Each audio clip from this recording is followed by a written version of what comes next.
अभी तक हमने क्लैट रिजर्वेशन पॉलिसी के अंदर 5 वर्टिकल रिजर्वेशन को कवर करा है। सबसे पहले हमने ऑल इंडिया अनरिजर्व्ड कैटेगरी देखा, फिर ईडब्ल्यूएस देखा, फिर ओबीसी देखा, फिर एससी देखा और फिर एसटी रिजर्वेशन देखा। हॉरिजॉन्टल रिजर्वेशन के बारे में अगर हम लोग बात करें तो हॉरिजॉन्टली हमने ऑल इंडिया वुमेन कैटेगरी देखा। लेकिन इस वीडियो का जो टॉपिक है वो सबसे ज्यादा कॉम्प्लिकेटेड टॉपिक है, एक ऐसा टॉपिक जिसके बारे में ट्रांसपेरेंसी नहीं है, बहुत लोग को आइडिया नहीं है। इस वीडियो में हम लोग देखेंगे कि क्या प्रोसेस होता है जिसके थ्रू आप डिसेबिलिटी सर्टिफिकेट गेन कर सकते हैं, कौन कौन से ऐसे डिजीज हैं जो इसके अंदर आते हैं, और क्लैट एग्जाम के अंदर क्या बेनिफिट मिलता है आपको पीडब्ल्यूडी सर्टिफिकेट होल्ड करने से। So stay in this video till the end and maybe I can help you figure that out. So let's start the video.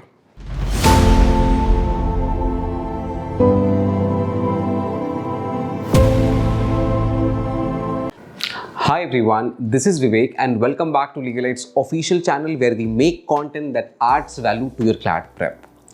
इस वीडियो में हम लोग बात करने वाले हैं बहुत ही कॉम्प्लिकेटेड रिजर्वेशन पॉलिसी के बारे में भी, और हम लोग ये भी देखेंगे कि कौन कौन से लोग हैं जो पीडब्ल्यूडी कैटेगरी के अंदर आते हैं, और एक बहुत ही कॉम्प्लिकेटेड प्रोसेस है ये जानने का कि क्या आप पीडब्ल्यूडी कैटेगरी के अंदर आते हैं, क्या आप पीडब्ल्यूडी कैटेगरी का बेनिफिट उठा सकते हैं, और अगर आप उठा सकते हैं या फिर आप उस कैटेगरी में आते हैं तो क्या प्रोसीजर फॉलो करना पड़ेगा कि आपको डिसेबिलिटी सर्टिफिकेट मिलेगा।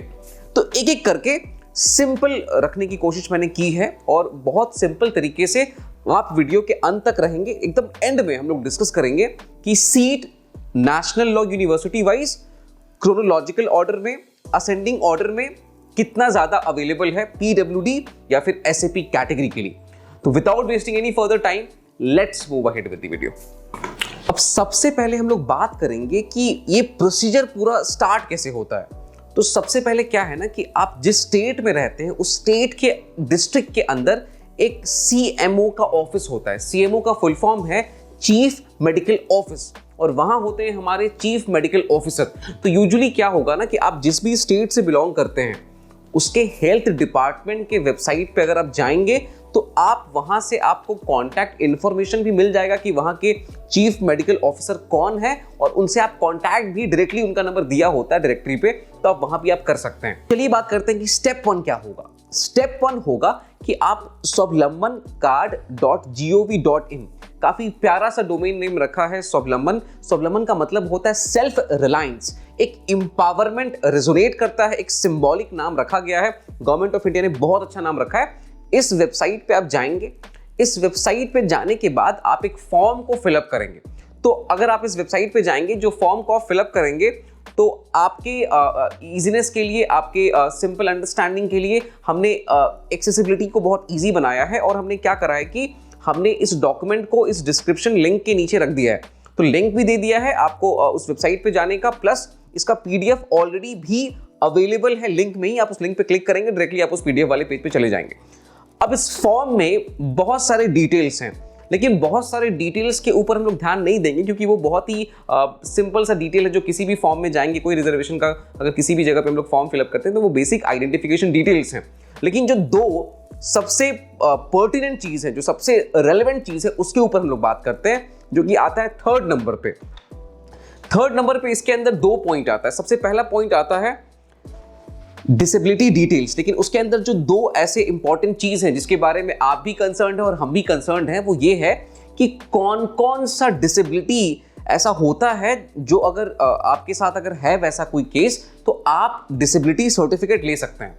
तो पहले हम बात करते हैं वो सारे डिजीज के बारे में एक एक करके। बहुत ही कॉम्प्रिहेंसिव लिस्ट है, लेकिन क्या है कि नंबर दिया हुआ है तो आप बहुत क्लियरली कर सकते हैं इस चीज को। तो एक एक करके पहले हम लोग बात करते हैं उस पर। सबसे पहला डिसेबिलिटी जो कि इसके अंदर आता है वो है ब्लाइंडनेस। दूसरा मस्कुलर डिस्ट्रॉफी। उसके बाद आता है हेयरिंग इंपेयरमेंट। उसके बाद आता है हेमोफीलिया। उसके बाद आता है low vision. Low vision again एक ऐसा चीज है जिसके अंदर हमको लगता है कि बहुत सारे बच्चे जो हैं शायद मेरे हिसाब से लो विजन के अंदर वो आ सकते हैं, कि विजन है लेकिन काफी कम है, किसी एक आंख में कम दिखता है तो वो भी इस कैटेगरी के अंदर आएंगे। आगे है पार्किंसंस डिजीज। फिर है इंटेलेक्चुअल डिसेबिलिटी। अगेन ये बहुत ही कॉन्टेम्प्ररी टर्म है, तो तो इसका वाइडर इंटरप्रिटेशन है, तो आपको जाके देखना पड़ेगा कि ऐसे कौन कौन से डिजीज हैं जो कॉन्स्टिट्यूट करते हैं इंटेलेक्चुअल डिसेबिलिटीज को। फिर आगे जो है वो थैलेसीमिया है, फिर आगे आएगा लेप्रोसी क्योर्ड, फिर आगे आएगा सिकल सेल डिजीज, फिर आगे है एसिड अटैक विक्टिम। इनफैक्ट इस वीडियो के ऊपर रिसर्च करने से पहले मुझे भी ये आइडिया नहीं था कि एसिड अटैक विक्टिम जो भी होते हैं उनको भी इस कैटेगरी के अंदर रखा जाता है। आई बिलीव कि ये बहुत ही ज़्यादा एक पॉजिटिव स्टेप है गवर्नमेंट ऑफ इंडिया के साइड से एसिड अटैक विक्टिम को इस कैटेगरी के अंदर रिकॉग्नाइज करने का। बहुत ही अच्छा ये इनिशिएटिव है। आगे आता है लोकोमोटर डिसेबिलिटी, फिर आता है सेरिब्रल पाल्सी, फिर आता है डॉर्फिज्म, फिर आता है मेंटल इलनेस। तो अगेन आप रियलाइज कर रहे हैं कि इंडिया में मेंटल इलनेस को एक वाइडर रिकग्निशन 2020 में जब कोविड-19 आया था तब मिला था, और उसके बैकड्रॉप पे अब क्या हो गया है कि नॉर्मल फैमिलीज टीयर 1 से आप बिलोंग करते हो, टीयर 2 सिटी से बिलोंग करते हो, टीयर 3 सिटी से बिलोंग करते हो, अब आस्ते आस्ते पेरेंट्स रिकग्नाइज कर रहे हैं कि yes there is something like mental illness. और मेंटल इलनेस के अगेन बहुत ही वाइडर इंटरप्रिटेशन है, तो बहुत सारा ऐसा चीज है जो पॉसिबली मेंटल इलनेस को कॉन्स्टिट्यूट कर सकता है। इसके आगे आता है मल्टीपल स्क्लेरोसिस, उसके आगे आता है स्पेसिफिक लर्निंग डिसेबिलिटीज, उसके बाद आता है speech and language disability. Again ये दोनों टर्म का बहुत ही वाइडर इंटरप्रिटेशन है। आगे आता है ऑटिज्म स्पेक्ट्रम डिसऑर्डर, फिर आगे आता है क्रॉनिक न्यूरोलॉजिकल कंडीशन, और फाइनली आता है हमारा multiple disabilities including deaf blindness. तो ये बहुत ही कॉम्प्रिहेंसिव एक लिस्ट है कि इस लिस्ट के अंदर अगर आपको लगता है कि इनमें से कोई भी डिसेबिलिटी अगर आपके साथ है तो आपको डेफिनेटली किसी मेडिकल एक्सपर्ट से, किसी मेडिकल डॉक्टर के साथ जाके, किसी हॉस्पिटल में जाके आपको एक बार देखना चाहिए कि क्या इनमें से कोई भी कैटेगरी के अंदर अगर आप आते हैं तो डेफिनेटली आप एक जेन्युइन एस्पिरेंट हैं जो इस PWD सर्टिफिकेट का बेनिफिट आप डेफिनेटली आपको मिलना चाहिए। अब एक पॉइंट और है इसमें कि आपको एक और चीज मार्क करना है कि ये जो भी डिसेबिलिटी, इन जो लिस्ट आपको मैंने बताया, इस लिस्ट के अंदर जो भी डिसेबिलिटी आपको है वो इन तीनों में से किस वजह से है। पहला, बाय एक्सीडेंट वो कॉज हुआ है, हो सकता है शायद कोई बहुत ही अनफॉर्चुनेट एक्सीडेंट के बाद किसी इंडिविजुअल का लॉस ऑफ लिम्स हो जाए और उसकी वजह से somebody can possibly become like specially able, right? दूसरा क्या है कि ये कॉन्जेनिटल हो सकता है। कॉन्जेनिटल का मतलब क्या होता है कि बाई बर्थ आपके साथ, मतलब बर्थ वाला जो प्रोसीजर था वो बर्थ के टाइम आपके साथ, सिर्फ और सिर्फ आपके साथ कोई एक सर्टेन केस आ सकता है, कोई डिफेक्ट हो सकता है, तो उसको हम लोग बोलते हैं कॉन्जेनिटल। और फाइनली होता है हेरिडेटरी। हेरिडेटरी का मतलब होता है कि ऐसा डिजीज है जो पैटर्नल लाइन से या फिर मैटरनल लाइन से आपने इनहेरिट किया है अपने फादर या फिर अपने मदर से। तो हम लोग आए थे कि स्टेप 1 swablamanCard.gov.in पे जाना है, इस फॉर्म को प्रॉपरली फिलअप करना है। एक बार जब ये फॉर्म को आप फिलअप करते हैं ऑनलाइन, तो होता क्या है कि ये जो डेटा है जो आपने इसमें फिलअप किया है, आपका जो स्पेसिफिक केस है, ये केस आप जिस स्टेट के, जिस डिस्ट्रिक्ट से बिलोंग करते हैं उसके CMO ऑफिस से चला जाता है। और जब मैं CMO बोल रहा हूं तो मैं मीन करता हूं चीफ मेडिकल ऑफिस चला जाता है। तो वहां का जो कंसर्न मेडिकल अथॉरिटी है, that is the competent authority that can issue that disability certificate. तो होता क्या है कि आपका केस उनके पास गया।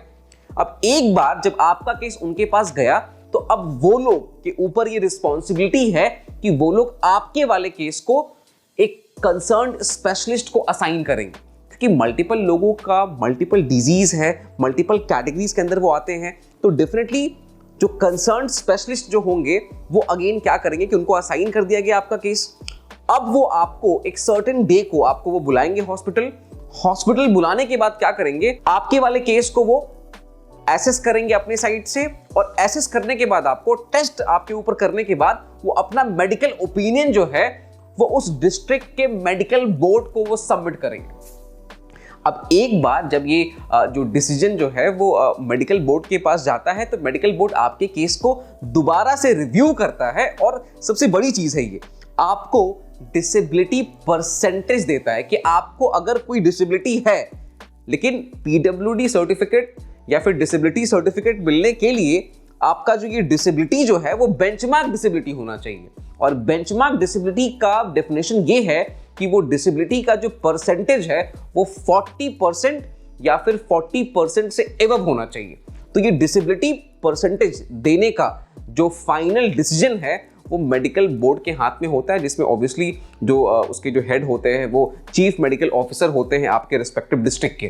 तो एक बार जब वो ये डिसाइड कर लेते हैं और एक बार जब वो परसेंटेज को असाइन कर लेते हैं, तो या नहीं तो उनके साइड से, नहीं तो गवर्नमेंट ऑफ इंडिया के साइड से आपने जो भी अपना जो ये फॉर्म फिलअप करा था ना, इस फॉर्म में जो भी एड्रेस दिया था उस एड्रेस में आपका जो डिसेबिलिटी सर्टिफिकेट है वो वहां पे आ जाता है। तो ये था प्रोसीजर, और मैंने आपको बता भी दिया कि मतलब कौन कौन से ऐसे कैटेगरीज हैं जिस कैटेगरीज के अंदर आप जाके आप पता कर सकते हैं कि शायद मे बी आपके साथ कोई इशू हो जो अभी तक किसी ने एक्नॉलेज नहीं करा है, किसी ने रिकॉग्नाइज नहीं करा है, लेकिन शायद वो पीडब्ल्यूडी के अंदर शायद आ सकता है। क्योंकि अगर आपका एक जेन्युइन केस है जहां की वो डिसेबिलिटी सर्टिफिकेट आप डिजर्व करते हैं, तो डेफिनेटली क्लैट एग्जाम के बारे में जब हम लोग बात करेंगे तो हम लोग इस चीज को भी कवर करेंगे कि भाई क्या बेनिफिट आपको मिलता है इस चीज से। अब एक बार जब हम लोग क्लैट एग्जाम के पर्सपेक्टिव से बात कर रहे हैं, तो हर साल ऐसा होता है कि क्लैट कंसोर्टियम अलग से नोटिफिकेशन निकालती है पीडब्ल्यूडी और एसएपी एस्पिरेंट्स को लेके और स्क्राइब असिस्टेंट्स को लेके। तो अगेन डेफिनेटली मैंने उस पूरे फॉर्म को, जो आप अगर जाएंगे क्लैट 2024 की वेबसाइट पे, तो आप प्रॉपर्ली देखेंगे कि वो प्रॉपर्ली वहां पे अपलोडेड है। तो मैंने उसको देखा है और मुझे लगता है कि उसमें 3 बहुत ही रेलेवेंट चीजें हैं जो शायद आपको मेरे हिसाब से पता होना चाहिए। एक एक करके हम लोग इस वीडियो में ही वो तीनों चीजों को भी एक बार हम लोग देख लेते हैं। बहुत कम ही लोग ऐसे होते हैं यूट्यूब पे जो कि आप देखेंगे कि वो generally all India unreserve, EWS, बहुत सारे कैटेगरीज को वो हमेशा क्या कहते हैं कि उनको बात करते हैं उसके बारे में, उनके बारे में अवेयरनेस फैलाते हैं। लेकिन पीडब्ल्यूडी आप देख रहे हैं कि ये ऐसे लोग हैं, ये ऐसे बच्चे हैं जिनको हेल्प करना सबसे ज्यादा इंपॉर्टेंट है। उनके लिए एक्सेसिबिलिटी इंफॉर्मेशन का लाना सबसे ज्यादा रेलेवेंट है। तो इसी पर्सपेक्टिव से हमने इस वीडियो को बनाया। और क्लैट के बारे में जहां हम लोग थे अभी थोड़ी देर पहले, क्लैट के बारे में अगर हम लोग बात करेंगे तो क्लैट के अंदर 3 चीज बस हमें ध्यान रखना है। सबसे फर्स्ट चीज क्या है कि एक तो बेनिफिट क्या मिल रहा है कि बहुत ही कम ऐसे बच्चे हैं जो कि इसके अंदर पीडब्ल्यूडी या फिर एसएपी कैटेगरी को लेके ये रिजर्वेशन क्लेम करते हैं क्लैट के अंदर। तो इससे क्या होता है कि थोड़ा कंपटीशन कम देखने को मिलता है, और इसी का रिजल्ट ये है कि बहुत ही कम स्कोर में आपका सिलेक्शन हो जाता है। इसका मतलब कि अगर एग्जाम 120 मार्क्स का अगर हो रहा है इस ईयर, तो आप मान के चलें कि अगर 50% मार्क्स या 50 to 60% मार्क्स अगर आप स्कोर कर रहे हैं, तो आप डेफिनेटली आपने अपनी जगह टॉप 5 नेशनल लॉ यूनिवर्सिटीज में डेफिनेटली बना ली। सेकेंडली, कंसोर्टियम ये जो हेल्प कैसे करती है कि जितने भी लोग पीडब्ल्यूडी या फिर एसएपी कैटेगरी के अंदर आते हैं उनको कंपेंसेटरी टाइम मिलता है। कंपेंसेटरी टाइम आप कह सकते हैं कि एक्स्ट्रा टाइम मिलता है उनको इस एग्जाम के लिए। तो एक ऐसा एग्जाम है क्लैट जिसमें कि ऑलरेडी बहुत ही ज्यादा कॉम्पिटिटिव नेचर इस एग्जाम का सिर्फ और सिर्फ इस वजह से है कि पेपर लेंदी है, टाइम पे लोग खत्म नहीं कर पाते हैं। इसीलिए पहले 2 घंटे में 150 क्वेश्चंस होता था और अब जाके 120 मिनट्स में 120 क्वेश्चंस ही हैं। तो क्वेश्चंस के नंबर को रिड्यूस कर दिया गया। तो आप समझ सकते हैं कि टाइमिंग का कितना बड़ा रेलेवेंस है इस पर्टिकुलर एग्जाम में। अब आप मान के चलिए कि इस एग्जाम में किसी इंडिविजुअल को 40 मिनट्स का एक एडवांटेज मिल रहा है, तो डेफिनेटली आई बिलीव कि बहुत बड़ा एडवांटेज है। लेकिन अगेन हमें इस बात को नहीं भूलना चाहिए कि ऐसे लोगों को ही ये 40 मिनट्स मिल रहा है जिनके साथ कोई ना कोई जेन्युइन डिसेबिलिटी है, जो एक बहुत ही एलैबोरेट प्रोसेस के थ्रू जाके और तब जाके उस इंडिविजुअल को ये चीज मिला है। तो डेफिनेटली ये बहुत ही अच्छा इनिशिएटिव है इन बच्चों को लेके कि ऐसे बच्चों को अपलिफ्ट करना चाहिए, ऐसे बच्चों को और हेल्प करना चाहिए। एंड आई बिलीव कि it is a good thing कि इनको 40 मिनट्स एक्स्ट्रा एडिशनल मिल रहा है ताकि वो अपने आप को प्रॉपर्ली रिप्रेजेंट कर सके, ताकि हमारा जो ये लीगल फील्ड है ना, ये रिप्रेजेंटेटिव हो of all the demographics of India. तो एक बहुत ही अच्छा स्टेप है। सेकेंड चीज जो हमें याद रखना है कि जितने भी बच्चे पीडब्ल्यूडी और एसएपी कैटेगरी के अंदर जो भी रिजर्वेशन क्लेम कर रहे हैं ना, तो जिस भी दिन आप एग्जाम देने जाएंगे, इसका मतलब कि 3 दिसंबर को जब आप एग्जाम देने एग्जाम के सेंटर पे जाएंगे, तो अपने साथ ओरिजिनल डिसेबिलिटी सर्टिफिकेट या फिर इसको हम लोग बोलते हैं यूडीआई यानी कि यूनिक डिसेबिलिटी आईडी कार्ड, तो ये ओरिजिनल आपको कैरी करना है। उस दिन ऐसा नहीं होना चाहिए कि आप एक फोटो कॉपी लेके गए या फिर आप अपने मोबाइल में जाके उसको आप दिखा रहे हैं, तो ऐसा नहीं होना चाहिए। एग्जाम के जस्ट पहले किसी भी इंडिविजुअल से डिस्प्यूट करना या किसी भी तरीके से अपने मेंटल हेल्थ को अफेक्ट करना डेफिनेटली एडवाइजेबल है कि आप ऐसा नहीं करें। और मुझे लगता है कि ये अपने साइड से कंफर्म करें इस चीज से कि नहीं, ओरिजिनल डिसेबिलिटी सर्टिफिकेट वहां पे लेके जाएं ताकि जेन्युइन बच्चे ही सिर्फ और सिर्फ इसका बेनिफिट उठा पाए। थर्ड सबसे पर्टिनेंट पॉइंट, सबसे लास्ट पॉइंट जो मैं डिस्कस करूंगा वो ये है कि स्क्राइब असिस्टेंस के बारे में। स्क्राइब असिस्टेंस जो है वो सिर्फ क्लैट एग्जाम में नहीं, क्लैट को छोड़ के बहुत सारे ऐसे भी जितने भी एग्जाम होते हैं इंडिया में, सब जगह जितने भी बच्चे पीडब्ल्यूडी और एसएपी कैटेगरी के अंदर आते हैं, तो एक बहुत ही बड़ा कैटेगरी है जैसा कि हमने थोड़ी देर पहले देखा था। लेकिन इस कैटेगरी के अंदर क्लैट कंसोर्टियम ने सिर्फ 3 ऐसे डिसेबिलिटीज को रिकॉग्नाइज करा है कि अगर इन तीनों में से कोई डिसेबिलिटी अगर आपको है, और ये एक बेंचमार्क डिसेबिलिटी है। बेंचमार्क डिसेबिलिटी का मतलब कि डिसेबिलिटी परसेंटेज अगर 40% से ऊपर इन 3 केसेस में, और सिर्फ इन 3 केसेस में अगर आपका है, तो आप स्क्राइब असिस्टेंस के लिए अलग से अप्लाई कर सकते हैं। ये जो 3 डिजीज जो इसके अंदर आते हैं वो कौन कौन से हैं? कैटेगरी ऑफ ब्लाइंडनेस है इसके अंदर, दूसरा है लोकोमोटर डिसेबिलिटी, इसका मतलब कि बोथ आर्म आपका अफेक्टेड है उस चीज से, और तीसरा है सेरिब्रल पाल्सी। तो ये 3 डिजीज के अंदर अगर आप आते हैं और अगर इन तीनों केसेस में अगर आपके पास जो है वो जो परसेंटेज जो है डिसेबिलिटी का 40% से एबव है, तो आप डेफिनेटली क्लैट कंसोर्टियम का नोटिफिकेशन आप देखते रहें। डेफिनेटली मेरे तक अगर वो पहले पहुंचेगा तो डेफिनेटली मैं चाहूंगा कि मैं वीडियो के थ्रू, शॉर्ट्स के थ्रू, किसी न किसी टेलीग्राम चैनल के थ्रू आप तक मैं ये डेफिनेटली पहुंचा दूं इस चीज को।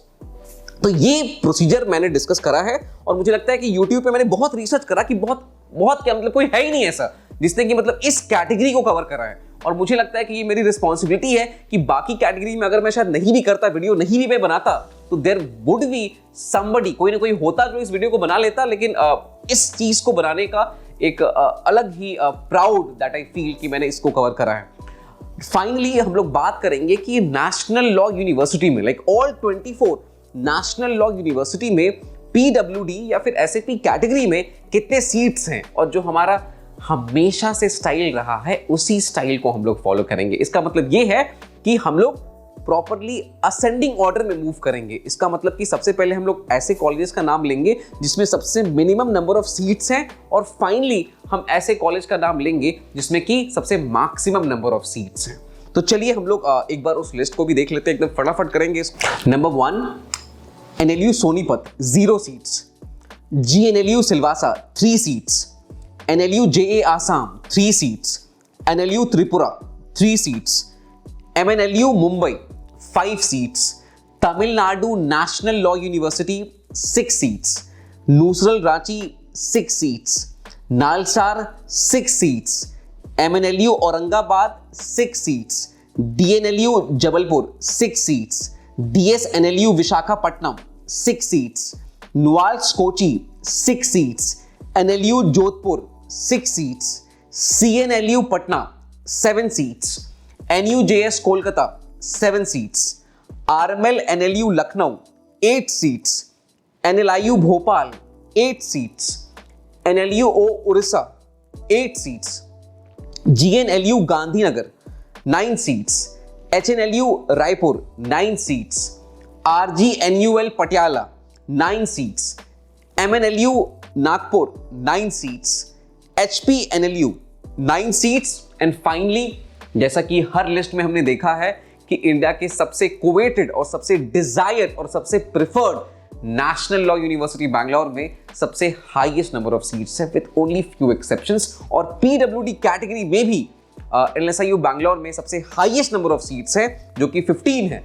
तो डेफिनेटली जो बच्चे पीडब्ल्यूडी या फिर एसएपी कैटेगरी के अंदर आते हैं तो डेफिनेटली उनको अपनी साइड से ट्राई करना चाहिए कि वो कम से कम 50 to 60% मार्क्स ट्राई करें स्कोर करने का, और वो definitely national law university Bangalore को डेफिनेटली वो एम करे इस चीज के लिए। Now this is all we have for this video. Thank you so much for watching this video till the end. और ये बस कुछ वीडियोस हैं रिजर्वेशन के ऊपर, इस वीक में बहुत सारे वीडियोस आ रहे हैं जो जीके को एड्रेस करेंगे, लीगल को एड्रेस करेंगे, जो इंग्लिश और लॉजिकल रीजनिंग में पैसेज को सॉल्व करने और पैसेज को रीड करने के प्रोसेस को प्रॉपर्ली सॉल्व करेंगे। आप जानते ही ऑलरेडी मैं हर वीडियो में इस बात को बोलता हूं कि हमने कमिट करा है कि हम 3 दिसंबर से पहले मिनिमम 100 वीडियो चैलेंज एक्सेप्ट करा है और उसको हम लोग पूरा करेंगे। हम लोग कमिटेड है इस चीज को पूरा करने के लिए। लेकिन हम लोग कर सकते हैं वीडियो, हम लोग बना सकते हैं वीडियो, लेकिन आपके ऊपर ये रिस्पॉन्सिबिलिटी आती है कि आप इसको शेयर करें, आप इस पे कमेंट करें और जितने भी एस्पिरेंट्स हैं उन तक आप पहुंचाएं। ऐसे कोई भी बच्चे हैं जो शायद पीडब्ल्यूडी एसएपी कैटेगरी से हो या फिर और भी कोई कैटेगरी से हो, ईडब्ल्यूएस से हो। और हमारा वीडियो बनाने का सबसे बड़ा पर्पस ये है कि एक ट्रांसपेरेंसी के साथ इंफॉर्मेशन का एक्सेसिबिलिटी हर एक पेरेंट्स के पास होना चाहिए, हर एक बच्चे के पास होना चाहिए, ताकि वो बच्चा अपने एग्जाम को लेके एक बहुत ही इन्फॉर्म्ड डिसीजन ले सके। तो डेफिनेटली जब हम लोग इस नंबर को बताते हैं तो एक चीज आपको समझना है कि जो टोटल नंबर ऑफ सीट्स हैं ये मैं डिसाइड नहीं करता हूं, ये कंसोर्टियम डिसाइड करती है, individual national law university decide करती है। हमारा काम क्या है कि इस डेटा को आपके सामने लाके ये बता पाए कि कंपटीशन बहुत ही ब्रूटल है, कंपटीशन का नेचर क्या है और कितने सीट्स के लिए आप कंपीट कर रहे हैं, और फाइनली अपने प्रेफरेंस लिस्ट को इस तरीके से पोजीशन करना है कि आप एक मैक्सिमम बेनिफिट आप वहां से उठा सके। So this is all I have for this video. Until next video, thank you everyone. Thank you very much.